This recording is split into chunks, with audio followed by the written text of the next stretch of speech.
whatever reason, the technology didn't exist. I don't know how it didn't exist in 2017, but they have fixed it now so that when you do make a withhold active, it should automatically update that list date so we don't end up with all those extra days on market and we go, why didn't you put this in on time? So, like I said, hopefully that's all been fixed. It's very rare now that we run into that problem, but yeah, if you do enter a withhold as active, just use the date that you're turning it active so it doesn't accumulate those extra days on market. Okay, where are we? 24 hours. This slide, it's kind of a picky one because we do get a lot of complaints about it. I sold this today. It should be sold. It should be marked pending. It should be marked this, that, and the other thing. You do technically have 2 days to make all these status updates. Accepted PA, TNAS, market pending. Not pending date, but marking it pending, and entering as sold. I can't tell you how many complaints I get of people sending in, this closed today. And this is like if I were at the office right now and I ran across one, I wouldn't be surprised. But I get people that say, we closed on this at 10 a.m. this morning. Why isn't it marked sold yet? I know we all want to live in that instant what's that word? Gratification. Instant gratification, thank you. Instant gratification kind of world, but stuff takes time. They don't get back to the office. But we do ask that you change those as quickly as you possibly can so we don't run into that situation where people are complaining and saying, why hasn't this been updated yet? Because you closed a half hour ago. I don't know. But yeah, I mean, like I said, you do technically have 2 days to make those status changes, but we do ask that you do them as quickly as you can. Photos. My favorite one. Okay, the photos. Make sure you're uploading appropriate photos. This means just pictures of the property, slightly surrounding areas, stuff within the proximity. We have had people try to say, well, this restaurant's in the proximity, but then they take a big picture of the sign of the restaurant. You can't do that. That's technically advertising, but I digress. Just make sure you're depicting the property that's for sale. Another thing that we see a lot is people that are listing lots of tear-down houses, but then they'll put in photos of a model that could be built on it. So it'll be this really nice looking $600,000, $700,000, $800,000 looking house, and it'll be listed for $200,000. Run into that a lot. If it's a tear-down, and it'll say it in the remarks, it'll just kind of be slid in there a little bit. But yeah, if it's a tear down or anything like that, you have to depict the property that it is. You can't put in the pictures of the model and say, well, here, this house is $200,000. Because the remarks will say it, but a lot of agents will just kind of skip ahead and say, ooh, I'll buy that house for $200,000. But that's one of the things that we've been seeing a lot of too, is agents are kind of making that bait and switch kind of maneuver. $200,000 house that looks like it, but probably worth $800,000. Another quick thing is the digital alterations. We do allow the virtual staging with furniture and stuff like that. The only things we don't allow are text, circles of the house, like if you're doing a big overhead shot, doing a circle of a house, and saying this is where the property is. We don't allow that. I wish I could say why, but those kinds of digital alterations. Yeah. Yep. So are you talking about the company I've seen on the internet now who actually will put pictures of sofas, chairs, and little items on the counters? You can do that digitally and they don't even have to be in the house? Yes. Really? Yes. I didn't think Minnesota allowed that. Because I knew Texas did. Yeah, they do Wow. allow that. It's kind of shifty because then we get more complaints of people saying, well, that stuff's not even in the house. But there's technically no law or rule against it. So we do allow that kind of stuff. The major stuff that we don't allow, like I said, we don't allow the text, like the overlays on photos saying, this is not the actual house, which doesn't happen very often anyway. But for text kind of stuff, just put it in the captions. That's one of the big things. And then Yeah, no logos, that kind of stuff. But you don't have to put in the agent remarks that that's digital furniture only? That's where, like, in the captions would work best, just right underneath that photo. Because each photo you can put captions in. You have to? Is that what you're saying? You can't? You Okay. can, All right, yeah, thank you don't have to. Good, but thank you. It's always, my honest opinion is honesty is the best policy. Just, furniture's not here, this is digitally added, that's always the best way to go, is you run into less problems down the line, especially when agents call and say, there's no furniture on the property. Well, did you read the captions? Did you read the remarks? So you can, if you're having a property acreage, Mhm. and so you pull up a map from the county, whatever, but sometimes those, it's so hard to distinguish the Yeah. lines. I just went down and retraced the lot line The lot lines. with the yellow, just so that it stands out, and it didn't alter the lines at all, just, so that people could say, hey, oh, this is a property, here's where it sits, and Mhm. here's it sits on the lake, or whatever. That's where it gets a little bit tricky, because it's not allowed to go over top of it, but if it's already part of the photo, It's already part of, well, lot lines are already there. yeah. So you Those, just, you're those just are technically enhancing. allowed, you just can't draw over the actual photo. Okay. If that makes sense. Yeah, no, I understand. Okay. Yeah, it's, again, another kind of, Measure alterations and this. yeah, Okay. yeah, it's, like I said, it's weird.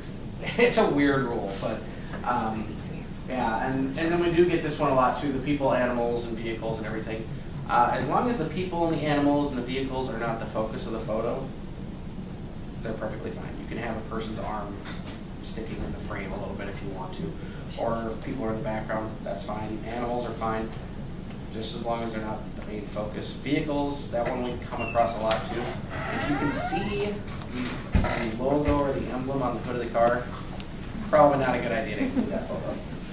You have, a lot of times, sometimes maybe like, come on, you take a fun picture and it's all great and everything else, and then you've got your sign in there, and now the seller wants the picture from over here because it really displays, whatever on your house better, and so now you've got your sign there.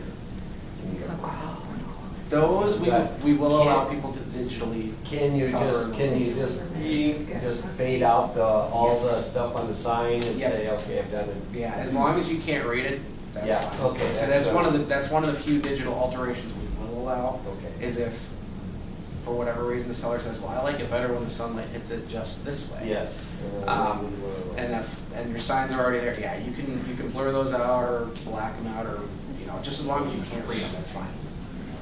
Yeah, no, that's all. Um,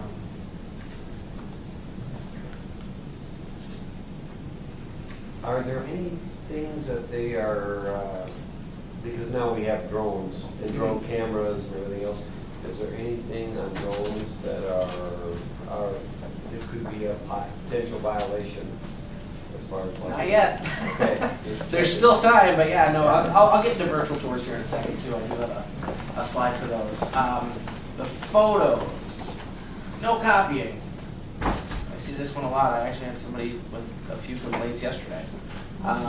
If you are Taking gonna old- taking old, old photos, MLS. taking old photos from other listings and all that good stuff, don't be lazy. It's kind of the one big thing. Like, just take a photo with your phone. It doesn't matter. Just every listing needs just one photo. Doesn't matter if it's interior, exterior. If you're waiting for your professional photos to be done, if you think of it, take your one photo with your phone and put it in that listing when you make it active. That will work. That's all we need for the time being. But if you do really like the photos of the previous listing for whatever reason, if it didn't sell or if it did sell and they're flipping it or whatever, you do need to have written permission from the previous copyright holder. Now, what happens a lot is that the sellers will think that they have that copyright permission, when in reality it was the brokerage that paid for the photos the first time.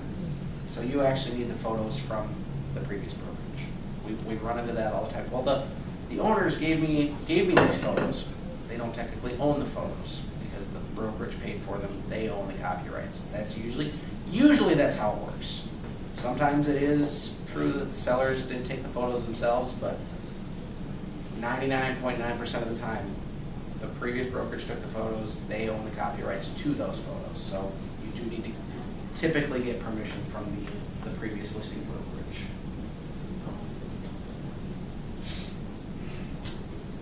Virtual tours. Okay. Always double check them. Always double check them, because there's always, we get this a lot too when people will put up a virtual tour. We check them daily. Our system catches every virtual tour that goes in, and we check them one by one. Myself and Mary, my rules colleague. We go through them and make sure that there are no buttons that link out, no contact info, no brokerage information, none of that kind of stuff. The other big thing is the buttons that link out.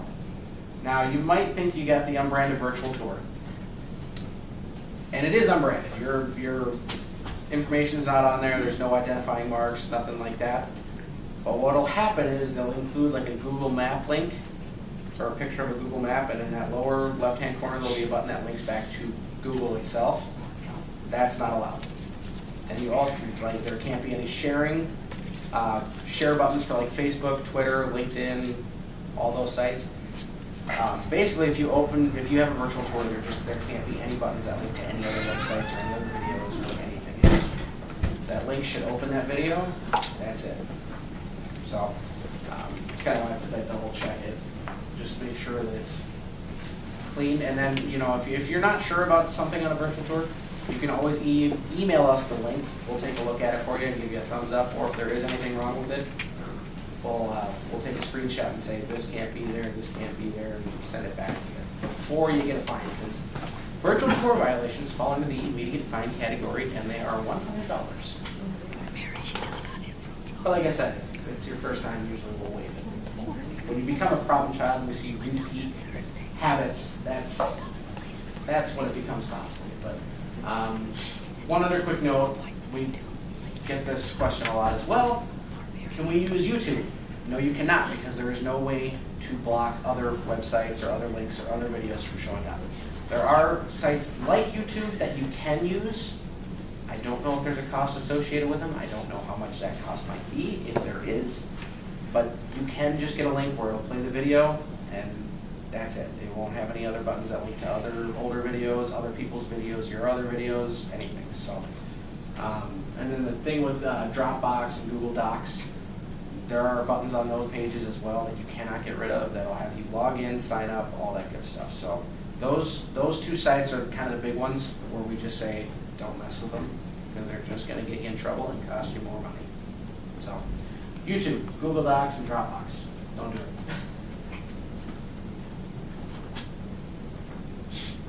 Again, always double check them. Not required elements. Photos.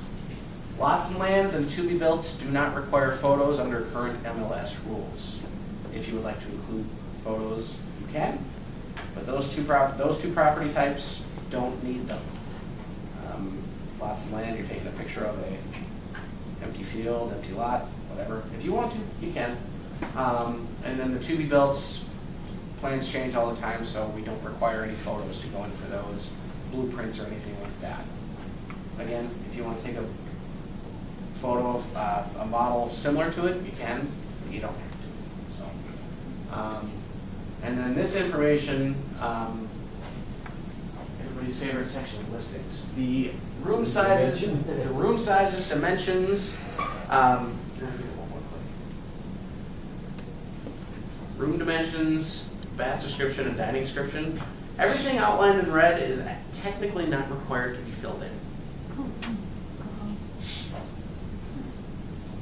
Now, if you're trying to sell your client's house, you might want to, because it'll give better information on the actual house. But what we do see that a lot too, when we get appraisers send us emails and say there's not enough information, we can't pull comps, we can't do anything to value the house when they're doing the appraisal. But like I said, it's not required. So if you do a comp sold, or you enter a sold listing that was withheld and it's sold in the day, and you just want to put it in there and mark it sold right away. You don't have to put that information in. Like I said, if you're listing it and you want all that information on there, it generally helps other agents, and the houses usually sell better. But if somebody comes in off the street and says, I want to buy this house, and it's done deal,